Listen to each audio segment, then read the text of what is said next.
Binibini pasensya na kung ako'y maluma, kahit natapos ang storya ni Ibarra at Maria. Dito kumukupas kahit pa ilang daan taon ko tong binabasa. Nang paulit-ulit pinipilit, ipilit man di ko sasayangin, dahil ikaw ang nag-iisang iibigin. Nang maging tayo, maging sila, dahil tayo ang panibagong era. Hiniling ko sana to pa rin ang may kapal, sapagkat hinintay ko to nang kay tagal ang maging tayo. Walang makakapantay, because you're so finest. Ang iyong kalago ay different level.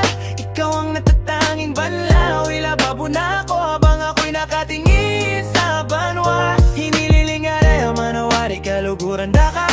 Alam ko man ang maging tayo sa panaginip lamang, kung yun ang paraan. Ayoko na magising ng tuluyan. Alam mo ba sa mga oras na tayo magkasama, naglalakad papunta sa may Makopa, dun tayo nagtatambay pagkatapos ko galing sa eskwela.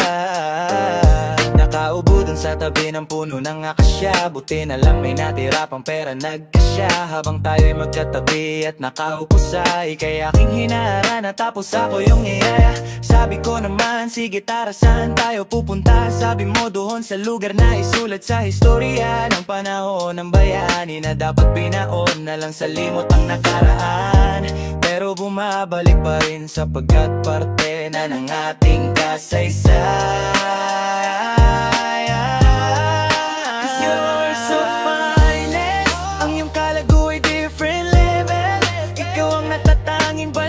Ilababo na ako habang ako'y nakatingin sa banwa. Hiniling aray manawari kaluguran da ka.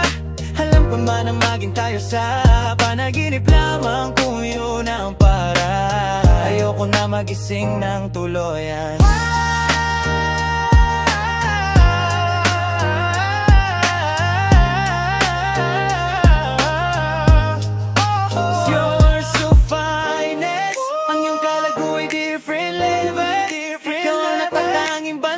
Ilababo na ako habang ako'y nakatingin sa banwa.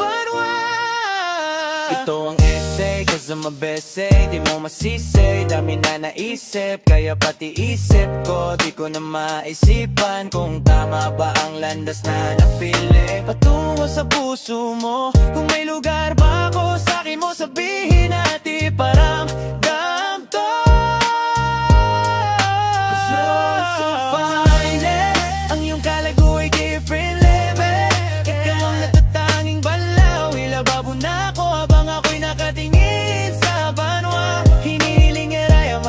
Kaluguran da ka. Alam ko na nang maging tayo sa panaginip lamang, kung yun ang paraan. Ayoko na magising ng tuluyan.